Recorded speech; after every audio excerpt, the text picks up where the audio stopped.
Now, you said when people take the opportunity to actually talk to you that they usually come away impressed, but I have to imagine that there are people who are like first impression, they've heard about you from some other place. I mean, how are you treated on the campaign trail? If you're going out and you don't know the audience, are they receptive still, or are they standoffish? You get a mixture?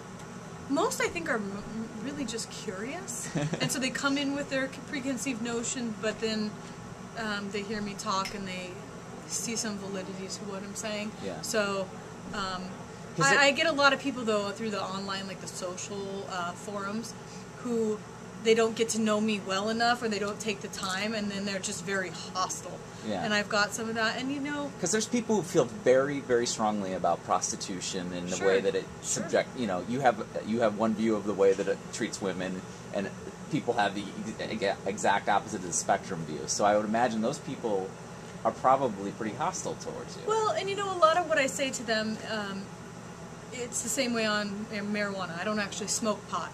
You know, I look at it from an economic standpoint. I actually wasn't a prostitute. I just ran a business. Sure. And I say, you know, you don't have to always necessarily... First of all, the beauty of our country is that you can have opposing opinions on something and still respect one another, because that's what makes us great, is that we can actually have freedom of speech. And I might not like what you're saying, you might not like what I'm saying, but God bless us for having that ability, right? And then I say to them, look, you don't have to agree. You might hate prostitution, but do you agree that a government should be in your bedroom? Do you agree that the government should be telling you what to do with your own body? It's your body. Do you agree that the government... No, the government should be governing, not being in the individual's bedroom or telling them who to marry, or telling them, you know, I'm very pro-choice, obviously, what to do with their body. So... I win a few of them over on that, because I'm like, you know, look, my hero is Barry Goldwater. Two of his sayings that I love the most: a government that's big enough to give you everything that you want is big enough to take everything you have. Very, very important. When you hear that and you think about it, I don't want a government that big. I don't want to risk my home or risk them telling. I mean, at what point do we stop and say, hey, no? You can't do this, you can't do that, you got to get out of this area of my life. And then his other, you know, is the single greatest act that's created the most criminal is the income tax. And I think that's right. You know, I mean, you look at it, the more that we're taxed, people are forced into doing, not forced, but...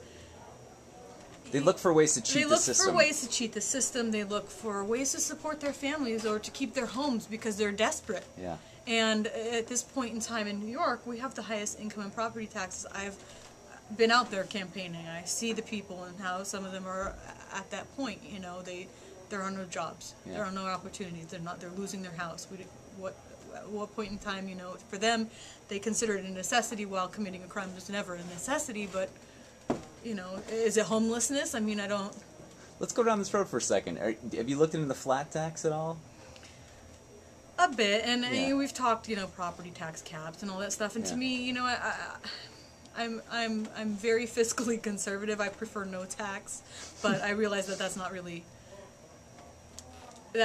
going to happen. Right. But I think property tax cap is... Actually, I think it's ridiculous, because our property taxes are already the highest in the nation. It's just telling people what they want to hear because they're looking for any level of relief. But it's really not a relief. We have the highest property taxes in the nation. Yeah. You want to cap them there. Okay, well, you cap them and you stop them from growing, but really let's start talking about tax reduction. That's what we need to be talking about. It's not property tax capping. Let's talk about... Give me a clear number. Let's reduce taxes if we have to cap them at that reduced rate, great, but let's... You know, you cannot stimulate economic growth with this level of taxation. Yeah. I think we both agree that the chance of you being elected governor come Tuesday is probably pretty small. But 50,000 is, I think, reachable or attainable, and that's certainly that would be your goal. So, how do you mobilize the troops? I know there's 30 people up there that are probably going to vote for you, but how do you get those 30 people? We just had our first vote. The absentee ballots, because they're not going to be in Watertown, and Tammy from the Wicked Wench and her daughter Emily both voted for me just about an hour ago. Congratulations. I'm very excited. It almost made me cry. So how do you make those 30 people reach out to their 100 friends and get them excited about your candidacy too? Well, I definitely think they're doing that up here. That's what the beauty of being in a place where people care about one another and they have solid and long-lasting friendships in the smaller communities, is that they do reach out to their friends, and their friends actually trust their judgment and actually listen to what they're saying. So we've definitely got some sort of call trees going on. We have that going on in Manhattan as well.